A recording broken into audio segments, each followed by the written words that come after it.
В Японию я мечтала попасть много лет. И вот настал день X. Билеты были куплены, дети заранее научены есть японские суши, и мы впервые полетели в страну восходящего солнца, о которой столько слышали. Впереди нас ждали почти 12 дней, 5 совершенно разных городов, сотни километров на поездах и 2 встречи с людьми, которые однажды решили не просто путешествовать по Японии, а остаться здесь жить навсегда. И именно они помогли мне увидеть Японию совсем иначе.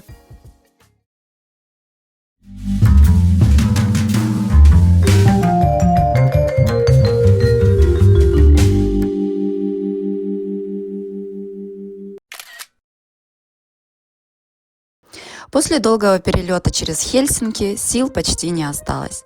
Казалось, что путешествие никогда не закончится, но впереди нас ждала Япония, и это придавало сил.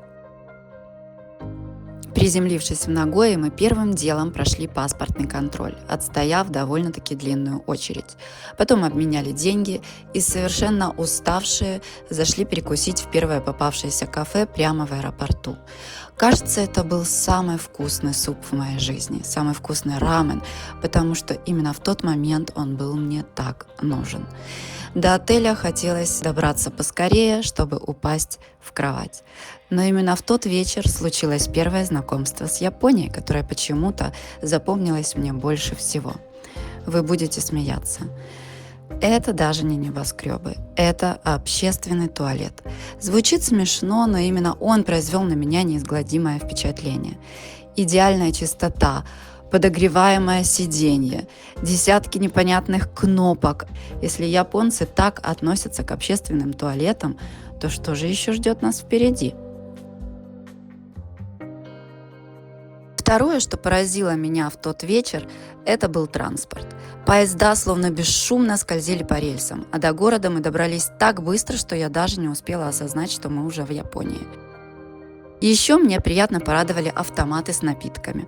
Они встречались буквально на каждом шагу.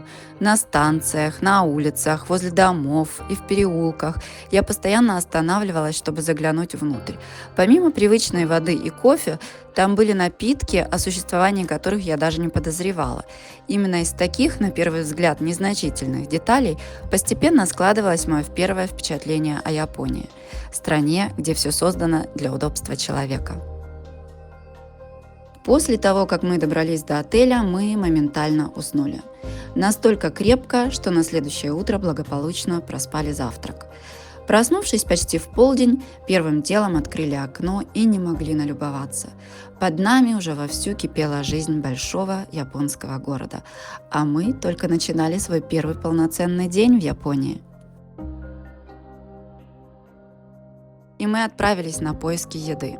Долго искать не пришлось. Буквально за углом нас ждал первый японский 7-Eleven. Уверена, вы о нем наслышаны. И вот тут мне хочется сделать небольшое лирическое отступление. Если вы никогда не были в Японии, забудьте все, что знаете о магазинах у дома. 7-Eleven здесь – это не просто место, где можно купить бутылку воды или шоколадку.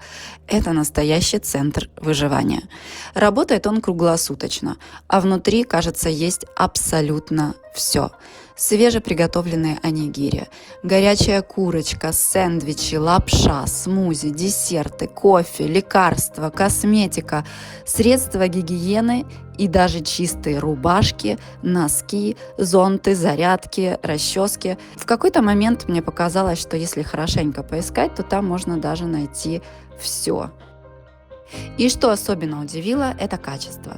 Еда из обычного магазина оказалась настолько свежей и вкусной, что первые несколько дней мы заходили туда по несколько раз в день. Ну и раз уж мы заговорили про еду, еще дома ChatGPT настоятельно рекомендовал мне попробовать местный деликатес – жареного угря. Именно в Нагое. Оказалось, что для жителей Нагоя это практически гастрономическая визитная карточка города.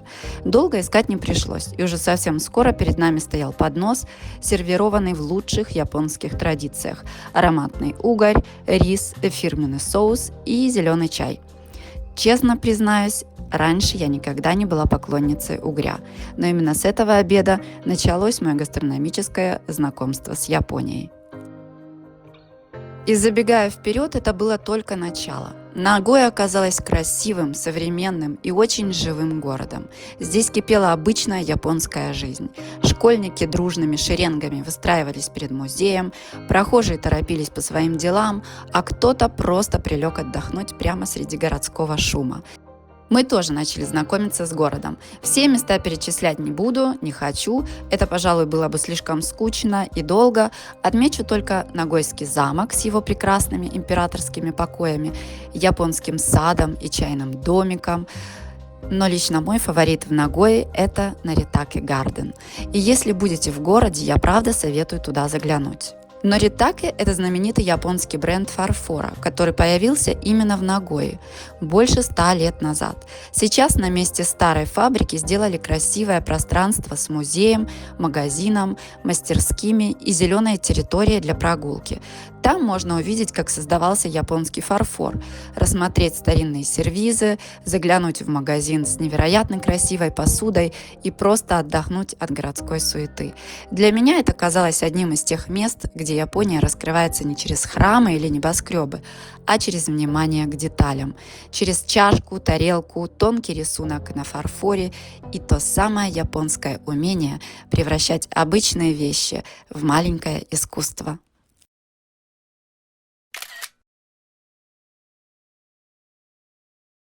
Следующая остановка – Киото. Здесь мы поселились в настоящем традиционном японском доме. На полу татами, вместо привычных стульев низкая мебель, комнаты разделены бумажными ширмами, а спали мы на матрасах-футонах, расстеленных прямо на полу. И, конечно же, здесь было целых 2 туалета с подогревом. Кажется, после Японии обычный туалет уже никогда не будет прежним. Кстати, знаете, почему в японских туалетах стоят отдельные тапочки?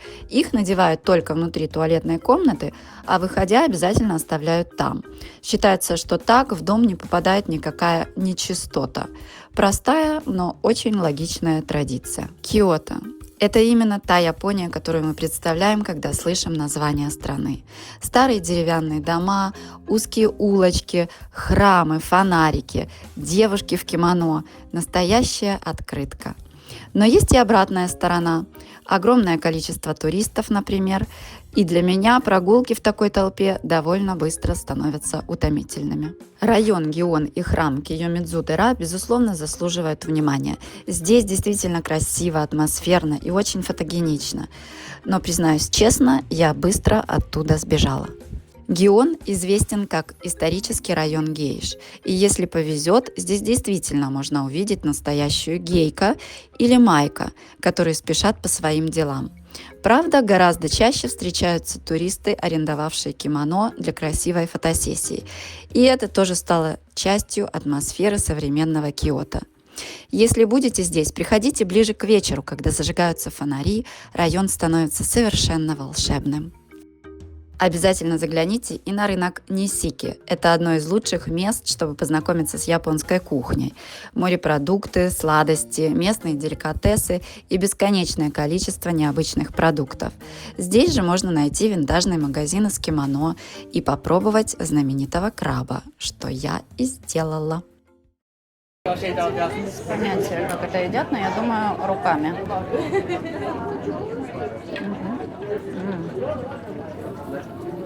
Вкусно. Очень вкусно. Сколько мяса крабового. Еще Киото считается родиной матчи, поэтому попробовать здесь десерты с матчей практически обязательный пункт программы. Но если спросить меня, какие места в Киото запомнились мне больше всего, то это вовсе не самые популярные. Мое сердце покорила бамбуковая роща, особенно на закате, и район Арасияма с тихой рекой, романтичными мостиками и какой-то невероятно спокойной атмосферой. Именно там я наконец-то почувствовала, что я в Киото.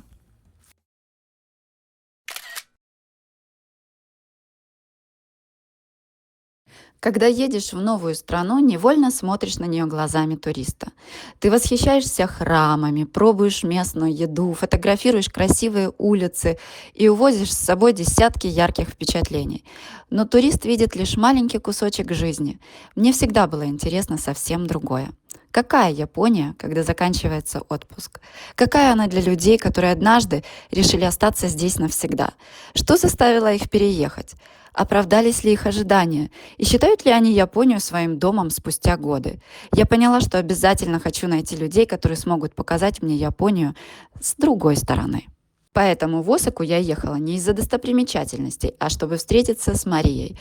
Уже 6 лет она живет в Японии, и, как мне показалось, даже немного стала похожа на японку. Мария успела увидеть страну совсем не такой, какой ее обычно видят туристы. Какой? Вы узнаете из нашего интервью. Мы договорились встретиться с Марией вот в таком классном местечке, хипстерском. Сейчас вам покажу. Думаю, мы сейчас выпьем кофейку и поболтаем. А вообще сама-то откуда? Я из Новосибирска. Я вот здесь просто первый раз в Японии. Для меня это такое, вообще я как турист здесь. И мне было интересно поговорить вот с людьми, которые здесь прям уже долго живут, чтобы понять вообще, как Япония для жизни, вообще пригодна эта страна, как тебе, как ты здесь ощущаешь, чувствуешь ли ты себя здесь как дома? Ну, на самом деле Япония как турист, как туризм вообще, это идеально. Мне очень нравилось сюда в свое время приезжать. Ты часто сюда приезжала до того, как решилась переехать? Вообще, будет небольшой спойлер, я не планировала сюда переезжать. Не планировала? Это произошло все вот... Спонтанно? Да. Я не строила каких-то планов, что вот мне надо переехать, значит, перевести всю свою жизнь сюда. Просто так получилось. Я вообще изучала японскую культуру, вообще азиатский регион в университете. Поэтому... А где ты училась в университете? Тоже там? Нет, это в России. В России? В НГТУ, если кто-то знает. В Новосибирском. Да. И на третьем же курсе у всех же обычно практика. И долго думали, чем заняться. Обычно всех как-то распределяют. Я успела у нас в японском центре попрактиковаться. А потом предложили на 3 месяца поехать на Хоккайдо, поработать, вообще посмотреть, как оно здесь это все происходит. Это был горнолыжный курорт. Но летом они переделают его на гольф. Ну и, собственно, проработав 3 месяца, вернулась, доучилась. Девочки, с которыми мы ездили, предложили, а почему не поехать на год? Так как раз 2019 год был. Говорю, так, что бы не поехать? Я вот как-то колебалась, думала, но думаю, на год надо съездить вообще, посмотреть, что да как. Ну вот уехала. А потом началась пандемия, подменяли самолеты. Из-за того, что мы находились в деревне, это Хоккайдо. От Саппоро, наверное, 2 часа езды на автобусе в горы. Там ничего нет, кроме горы, речки и мимо проходящих оленей. Иногда мишки бывают, там, еще кто-нибудь. И тебе было одиноко тогда, вот когда ты в таком месте очутилась? Мне повезло, что я приехала с ребятами русскоязычными, и мы с ума не сошли, наверное. Но вообще это такое место, где можно было бы теоретически сойти с ума. Расскажи вообще, откуда твоя любовь пошла вообще к Японии? Почему ты решила учить японский язык в университете? Это с чем связано? Да, любви особо нет. Нет? Нет. Я не влюблена настолько, что вот аниме смотрю там с незапамятных времен. Я его смотрю, но не ярый фанат. Ты не фанатка. И не знаю, я просто не знала, куда идти, чем заниматься. А японский начинала изучать просто несколько раз. Окей. К нам просто еще в школьные времена приходила преподавательница, как раз заряженная на японский. Мы тогда как-то вот... Как здорово. Посмотрели на это все, и там как бы хирогану с катаканой удалось выучить. Потом еще была попытка, у нас просто есть центр японский.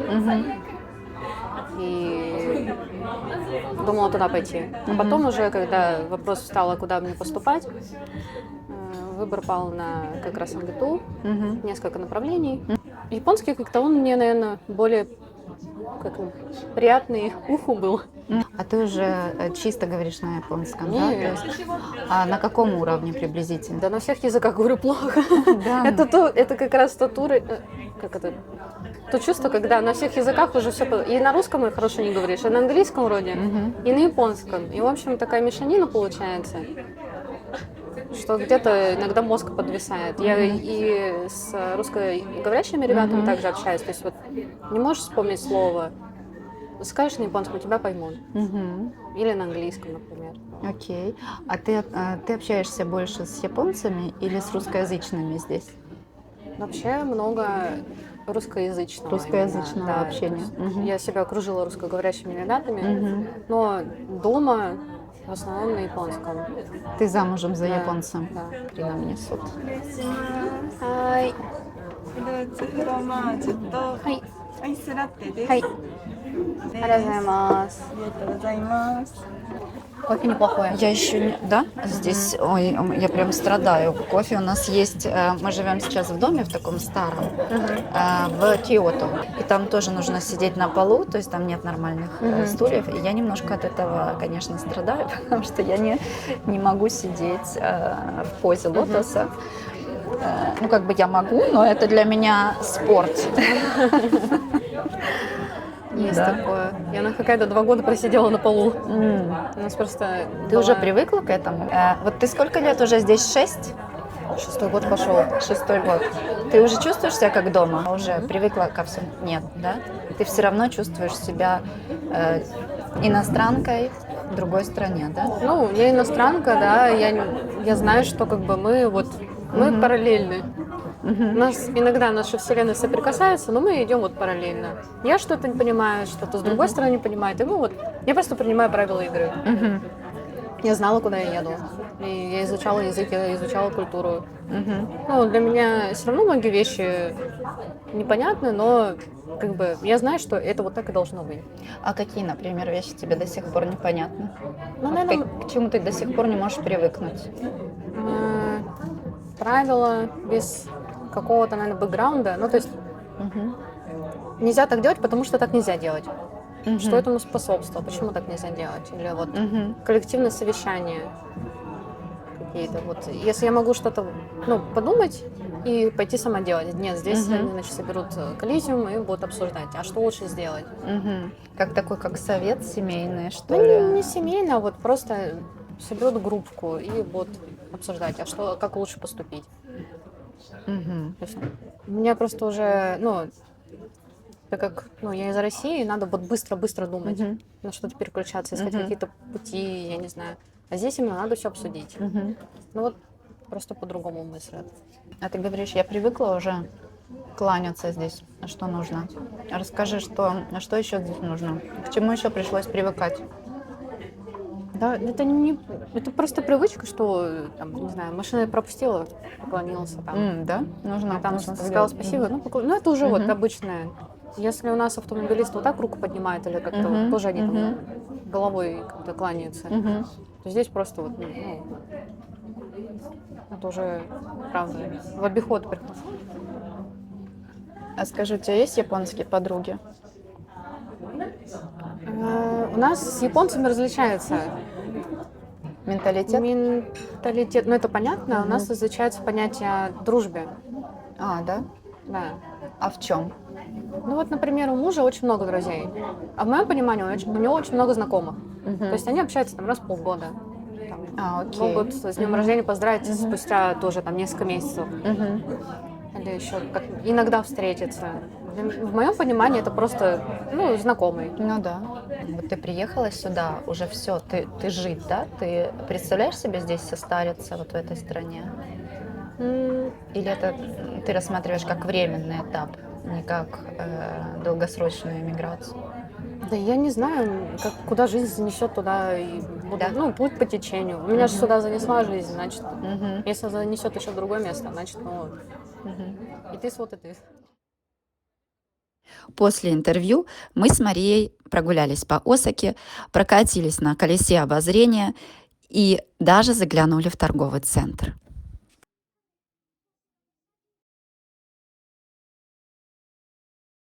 Хиросима произвела на меня, пожалуй, самое сильное впечатление за все путешествие. Когда слышишь слово «Хиросима», невозможно не вспомнить трагедию 1945 года. И оказавшись здесь, понимаешь, что память о тех событиях живет до сих пор. Она не кричит, очень деликатно напоминает о себе. Мы начали знакомство с парка мира. Здесь находится знаменитый купол Гэмбаку. Это одно из немногих зданий, уцелевших после атомного взрыва. Рядом мемориальный музей мира, памятники погибшим и вечный огонь, который горит с 1964 года. Его обещают погасить только тогда, когда на Земле исчезнет последнее ядерное оружие. Особенно меня тронул детский мемориал мира. Он посвящен детям, погибшим в результате бомбардировки. 1000 разноцветных бумажных журавликов, которые сюда присылают со всего мира, стали символом надежды и веры в мирное будущее. Но знаете, что удивило меня больше всего? Хиросима совсем не производит впечатления города, застывшего в прошлом. Хиросима живая. В тот же день мы попали на уличный фестиваль, услышали музыку, увидели театральное представление, полные кафе, улыбающихся людей. Казалось, весь город говорит: мы помним свою историю, но продолжаем жить дальше. Именно это, наверное, и стало для меня главным впечатлением от Хиросимы. Не сама трагедия, а невероятная сила людей, которые смогли восстановить свой город и сделать его символом мира, а не местом боли. Ну и, конечно, нельзя уехать отсюда, не попробовав местную гордость – окономияки. Если очень грубо, это что-то среднее между блинчиком и пиццей, которую готовят прямо перед вами из капусты, лапши, яйца, морепродуктов или мяса, щедро поливая фирменным соусом. Честно, это одно из самых вкусных блюд за всю поездку. Еще одним приятным открытием стал художественный музей Хиросимы. Здесь собрана впечатляющая коллекция европейских импрессионистов, и после насыщенного дня прогулка по его залам стала неожиданно спокойным и очень красивым завершением знакомства с городом. Хиросима оставила у меня чувство глубокой благодарности. Это не просто город, который пережил страшную трагедию. Это место, которое сегодня напоминает каждому из нас, насколько ценен мир.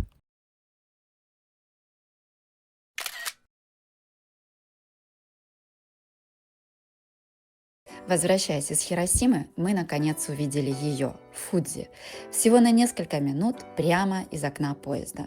Но даже этого оказалось достаточно, чтобы закрыть гештальт. Самая знаменитая гора Японии, о которой написано столько стихов и песен, появилась перед нами почти неожиданно. Фудзи часто прячется от туристов за тучами. Японцы невероятно гордятся Фудзи, приезжают к ее подножию отдыхать и хотя бы раз в жизни мечтают подняться на ее вершину. И вот мы в Токио, столице Японии. Мы поселились неподалеку от Токийской башни, яркой, подсвеченной и немного напоминающей Эйфелеву. Уже в первые часы стало понятно – Токио – город не для всех. Он невероятно красив и поражает своими масштабами. Высотные здания, бесконечные магазины, рестораны, музеи, парки, районы, совершенно не похожие друг на друга. Здесь невозможно заскучать. Можно пробовать новые блюда, часами ходить по винтажным магазинам, случайно свернуть не на ту улицу и обнаружить еще один совершенно новый Токио. Но вместе с восторгом приходит и усталость. Этот город может буквально задавить своим ритмом. Огромные станции метро с десятками выходов и входов, непрерывные потоки людей, шум, движение и знаменитый перекресток Сибуя, где кажется, что одновременно встречается половина города. Я долго стояла и смотрела, как люди движутся в разных направлениях, почти не сталкиваясь друг с другом. В этом хаосе каким-то удивительным образом сохранялся порядок. Рядом с перекрестком находится памятник Хатико. Возле него, конечно же, выстроилась очередь из желающих сфотографироваться. Совсем другим Токио я увидела с высоты Токийской башни. Небоскребы уходили за горизонт, улицы казались бесконечными, а внизу продолжала кипеть жизнь многомиллионного мегаполиса. Только сверху я по-настоящему почувствовала, насколько огромен этот город. Одним из самых ярких впечатлений для меня стал музей TeamLab. Его сложно назвать музеем в привычном смысле. Это целый мир света, музыки и интерактивных инсталляций, в котором перестаешь быть просто зрителем и становишься частью происходящего. Там одинаково интересно и детям, и взрослым. И на какое-то время действительно возникает ощущение, будто ты попал в другой мир. После нескольких дней в суете я нашла тишину в музее Недзо. Он запомнился мне не только своей коллекцией искусства, но прежде всего японским садом.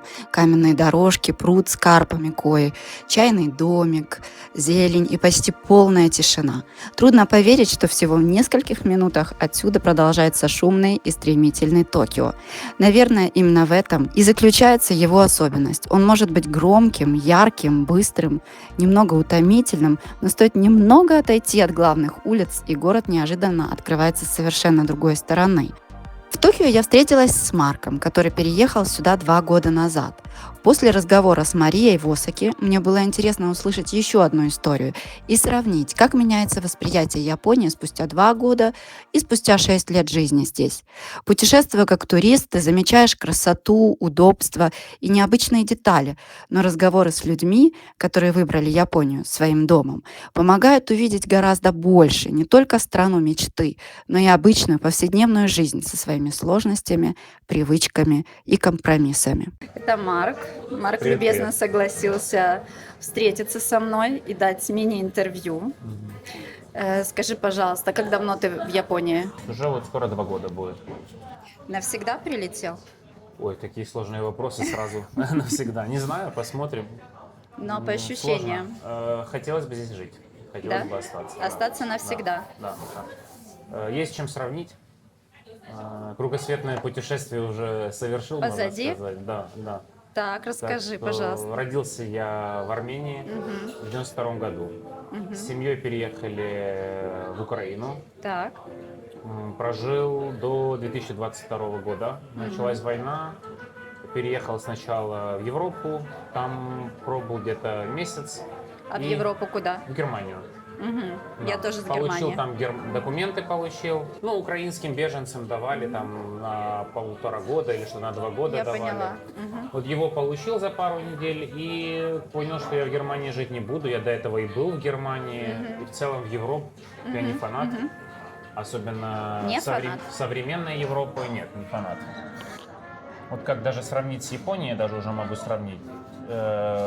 Пускают мигрантов, но регулируют. Контролируют, регулируют, активно депортируют. В случае чего. А политика европейская по отношению к мигрантам, она достаточно лояльная, наверное, мягко сказать.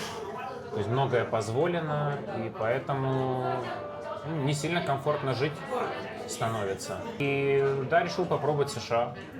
У нас же у всех есть этот образ в голове, созданный Голливудом. Красивый. Да, что это там богатая, развитая страна, там можно, американская мечта, можно построить классную жизнь. Все правда, построить можно, только никто не рассказывает в фильмах, чем ты будешь платить. И не то, что ты будешь там много работать, везде ты будешь много работать, что в Японии, что в России, что в Украине, что в Америке. А сколько прожил в США? Вот до 24 года, до июля месяца, в США прилетел сюда. Деньги заработал, да, попутешествовал, все классно, все круто, но некомфортно жить в плане, вот та же опасность, что в Европе есть. То есть Некомфортно. безопасность для тебя это приоритет такой, да? И ты выбираешь страну именно в связи с этой ценностью Нет, своей. не сказал бы. Хотелось бы все-таки, вот, чтобы баланс был, это безопасности и И даже 3 вещей. Культурная составляющая должна быть и экономическая. То есть должно быть безопасно, должно быть комфортно жить среди людей, чтобы все были вежливые, культурные, сдержанные, не агрессивные, и чтобы можно было зарабатывать деньги, жить, потому что это тоже не последнее. а ты осознанно выбрал Японию для жизни? Уже сидя в Америке, я хотел вообще переехать в Японию давно, но как таковой возможности не было, это закрытая Как турист? страна. Хотел? Не, хотел переехать, жить Прям хотел. переехать? Да, давно об этом мысли были, но я не думал, что это будет вот так вот, как произошло, и настолько рано. Даже когда в Америке жил, думал, что поживу еще здесь, потом поеду в Японию. Но вот как-то насытился Америкой, это уже было не втерпешь, хотелось уехать. И нашел программу для украинских беженцев в Японии, хорошая программа, они школа, язык, жилье, страховка, то есть пакет был интересный. Я приехал, снял жилье, и вот уже Третий тут год. и женился. А тут ты Да, женился? да, да. А Она жена переводчица из японка? школы. Нет, Ага. татарка. Татарка. Ну, Вот это да. да. Она Вот тут это выросла. продуктивные. Вот это продуктивные 3 года или 2 с половиной. 2, да. Да, время не теряю здесь. Вообще здорово. А здесь как-то все вот эти вещи все, безопасность, тоже говорю, культура, финансовая составляющая, все стало на место здесь. И вот как-то все идет, все хорошо. Ты нашел работу здесь? Я тренирую по кикбоксингу. У меня в основном тренируются иностранцы. Русскоязычные, англоязычные. Иногда попадаются японцы, но те, которые англоязычные. Потому что по-японски я еще не очень хорошо разговариваю. Но уже могу учишь. говорить, могу тренировку провести японцу. О, Там, левый удар, правый удар, это несложно запомнить. Там. То есть, но японцы не приходят к иностранцам Нет? в основном. Да, ему проще пойти там, где японцы, японский коллектив, японский тренер. Даже если там будет хуже, он все равно будет ходить туда. ну я, например, читала, что здесь очень сложно интегрироваться вот в японское общество. Тебе это не мешает? У тебя есть какие-то знакомые японцы, например, или японоязычное общение, скажем так?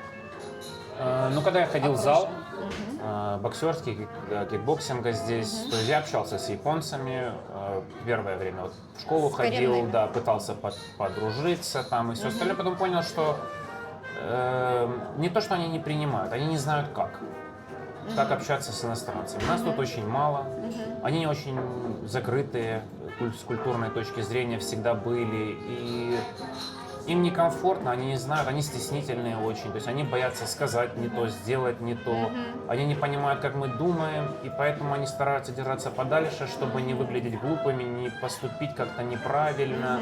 Им комфортнее друг с другом. Ну, это А так тебе? исторически сложилось.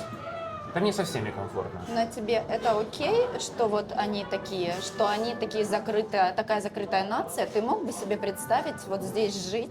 Много И- очень да. иностранцев, русскоязычных особенно, и можно тоже в Фейсбуке увидеть там foreigners in Japan. Очень многие жалуются там на японцев, расизм японский, говорят, в школе буллинг иностранных детей. Есть такое, да? Много чего говорят, но и отчасти, возможно, это правда, только все же познается в сравнении. То есть, если они говорят здесь про расизм, то он есть в какой-то степени, но, например, я могу сравнить с тем, что было в Украине. Вот я армянин, который вырос в Украине. Уровень расизма там намного выше. Я много раз ездил в Россию. В России не любят ни узбеков, ни таджиков, ни армян. Для каждого придумано по 10 разных названий, и все неприятные. Здесь единственное название у них есть, типа, это вот есть типа иностранец. Есть иностранец, есть иностражка, типа такого. Это типа неприятное гайджин, название. вот они не говорят в лицо. Типа То есть это- обзывательство. да, вот иностражка. Вот это их самое страшное обзывательство. Если это их расизм, то он очень мягкий. Они тоже, не любят они обижать людей. Нет, Тут это не да, принято. это очень так. вежливая Да, нация. да. Даже если им что-то не нравится, они будут молчать, держаться подальше и все остальное. Да. Слышала, Посчитали. вообще иностранцам трудно же здесь найти работу, потому что японцы сами этого не совсем допускают. Как бы им лучше японцу отдать рабочее место, чем иностранцу. Ты должен обладать какими-то незаурядными вот прям качествами, Да, умениями. даже если ты обладаешь талантами, какими-то все талант. равно возьмут скорее. Вот у меня такое Японцы. было, я работал в зале, они искали тренера по Кикбокс. боксу, да. Не буду там, скажем так, хвастаться, но уровень моей квалификации был выше, чем у всех тренеров этого зала. И я им говорил, что я ищу работу тренером. И они взяли на работу японца, который утром приходит с перегаром, и лапы он держит вот, не тут аккуратненько, так, а вот здесь по сторонам. И, то есть он вообще не Но знает. зато он японец. Да, зато он японец, говорит по-японски, все, работу он получит. С этой точки зрения, и к лучшему. Потому что я не устроился в этот зал, прошло какое-то время, я нашел способ, я нашел группу, я дал объявление, я работаю на себя. Я дал все Сейчас частный предприниматель. Инстаграм, да, открыл все вот эти ИП, здесь зарегистрировал, счета открыл и работаю на себя.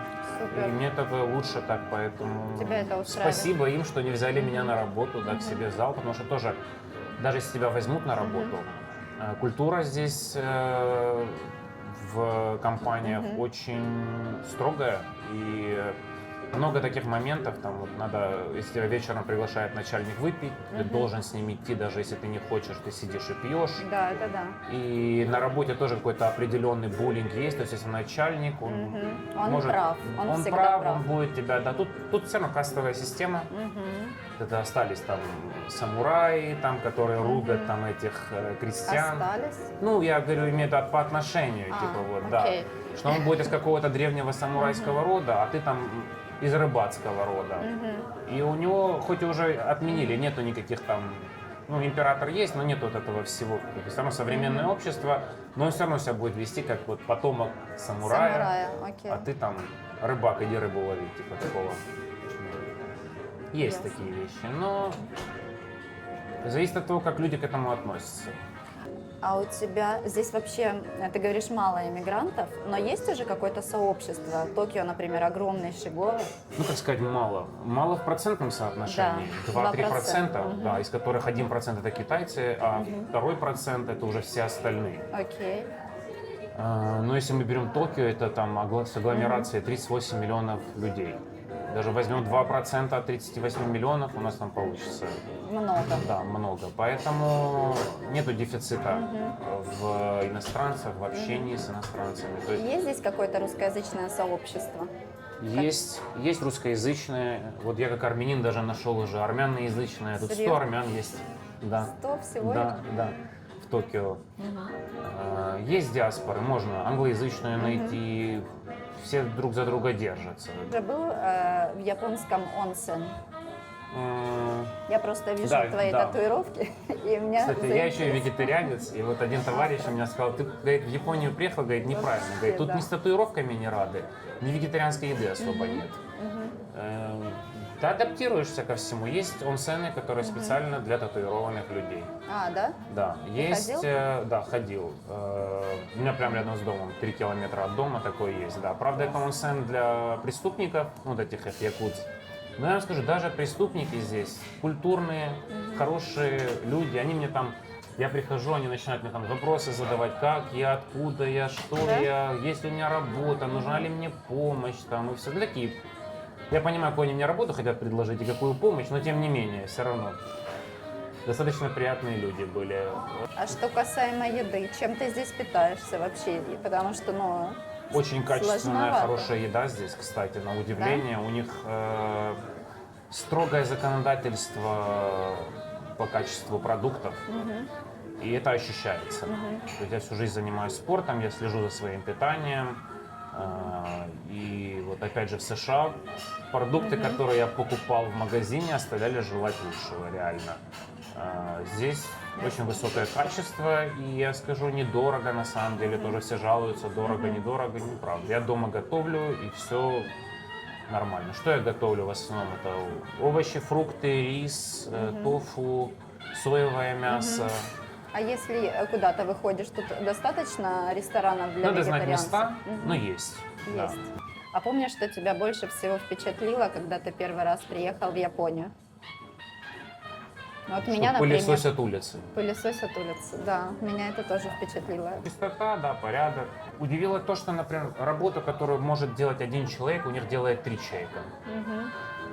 Как бы они рациональные, но вот в плане вот этого бюджетирования, вот там видели вот эти арочки, из арочек выезжает машина. Да. И там стоит вот эта помогайка, дедушка с палочкой. Их обычно 2-3.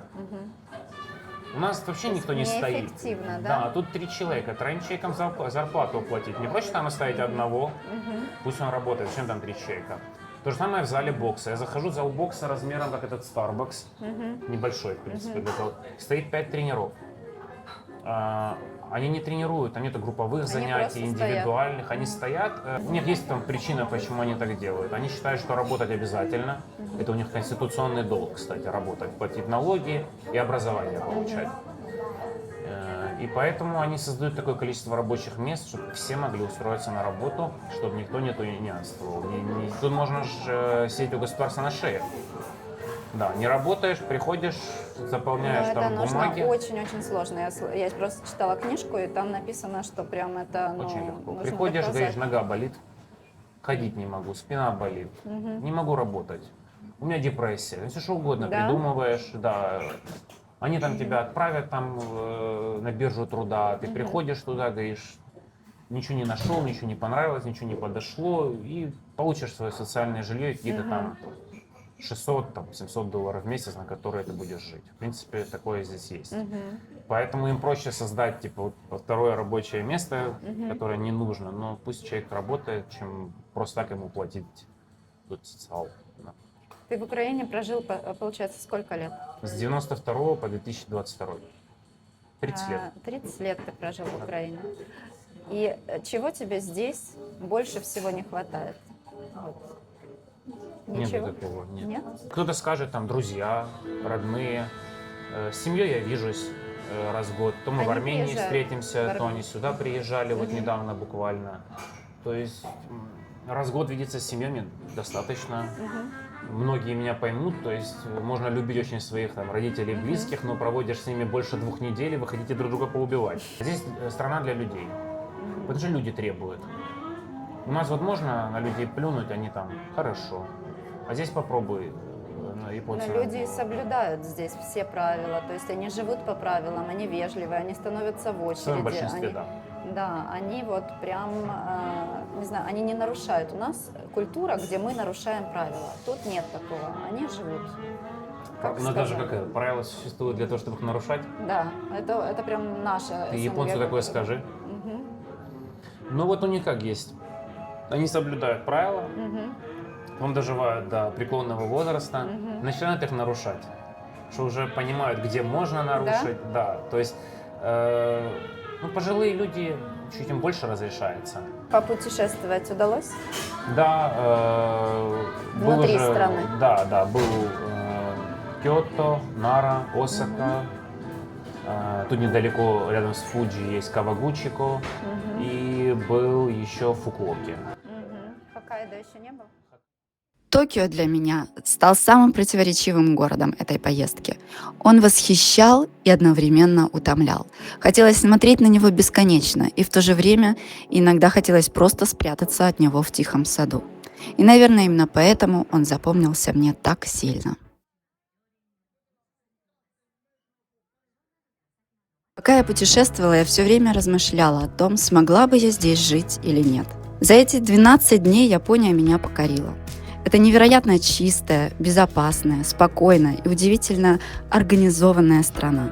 Здесь чувствуешь уважение к людям, к пространству, к порядку.